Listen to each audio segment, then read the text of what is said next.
சில வருஷத்துக்கு முன்னாடி என்னோட நெருங்கின சொந்தக்காரவங்க ஒருத்தவங்க ஹாஸ்பிட்டல்ல இருந்தாங்க. அவங்கள போய் நான் பார்க்கும்போது, அங்க இன்னொரு டிஸ்டன்ட் ரிலேட்டிவும் இருந்தாங்க. அவங்க ரிலேட்டிவ் அப்படிங்கிறதே நான் அன்னைக்கு தான் தெரிஞ்சுக்கிட்டேன். அதுக்கு முன்னாடி நான் அவங்கள பார்த்ததில்ல, பழகுனதும் இல்ல. அப்ப அங்க உட்கார்ந்து பேசிட்டு இருந்தோம். நான் என்ன அவங்க கிட்ட பேசினேன்லாம் எனக்கு ஞாபகம் இல்ல. ஏன்னா ரொம்ப வருஷம் ஆகுது.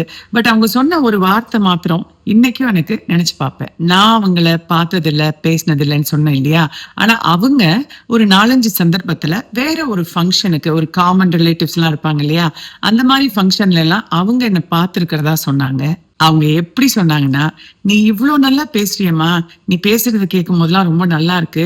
உன்ன போய் நாங்கலாம் திமிரு புடிச்சவங்க அப்படின்னு நெனச்சுட்டோம். பின்னாடியே தான் நாங்கலாம் உட்கார்ந்திருப்போம். ஆனா நீ எங்கள திரும்பி பார்த்ததில்ல, பேசினதில்ல. அதனால உனக்கு ரொம்ப ஈகோ, ரொம்ப தலகனம், ரொம்ப பிரைடு அப்படின்னு நாங்கலாம் நெனச்சுட்டு இருந்தோம்.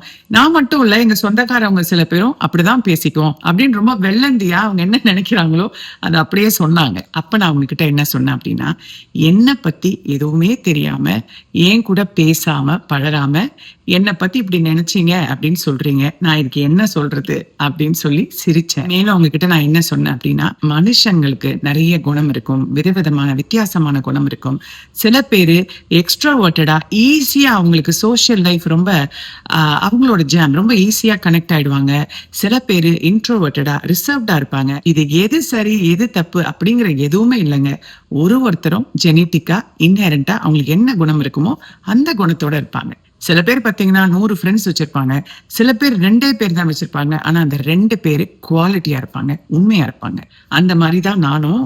நான் எல்லார்கிட்டயும் டக்குன்னு பழகிற மாட்டேங்க.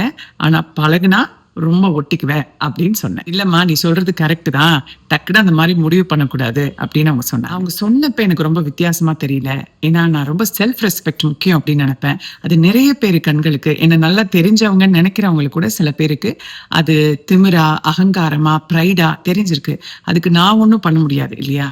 நான் யாரோ, நான் என்ன நெனச்சு ஒரு விஷயம் பண்றேனோ, நான் எதுக்கு செய்றேன், ஏன் செய்றேன் இது எல்லாமே என்ன கேட்டா தான் தெரியும். நாம நெறைய பேரால தவறாக புரிந்து கொள்ளப்படுகிறோம் அப்படிங்கிறது உண்மைனா கூட, நம்மளும் நெறைய பேர 5 நிமிஷத்துல ஜட்ஜ் பண்ணி தப்பா புரிஞ்சுக்குவோம். ஒருத்தவங்க நம்ம கிட்ட ஒரு விதமா நடந்துக்கிறாங்க அப்படின்னா, அதுக்கு பின்னாடி என்ன கதை இருக்கு அப்படின்னு நமக்கு தெரியாது. உங்களுக்கு ரொம்ப முக்கியமானவங்களா இருந்தா, "நீங்க ஏன் இப்படி பண்ணீங்க? எதனால இப்படி நடந்துக்கிட்டீங்க?" அப்படின்னு கேளுங்க. கேட்டு தெரிஞ்சுக்கிறது தப்பில்ல. கேட்காமயே ஏதோ ஒரு இடத்துல உட்கார்ந்துகிட்டு, அவங்களுக்கு இப்படி, அது இப்படி அப்படின்லாம் நீங்க பேசுறதுக்கு உங்களுக்கு எந்த ரைட்ஸும் கிடையாது. அதே சமயத்துல சரியும் கிடையாது. கரெக்ட் தானே? உங்க ஃப்ரெண்ட் கிருஷ்ணபிரியா.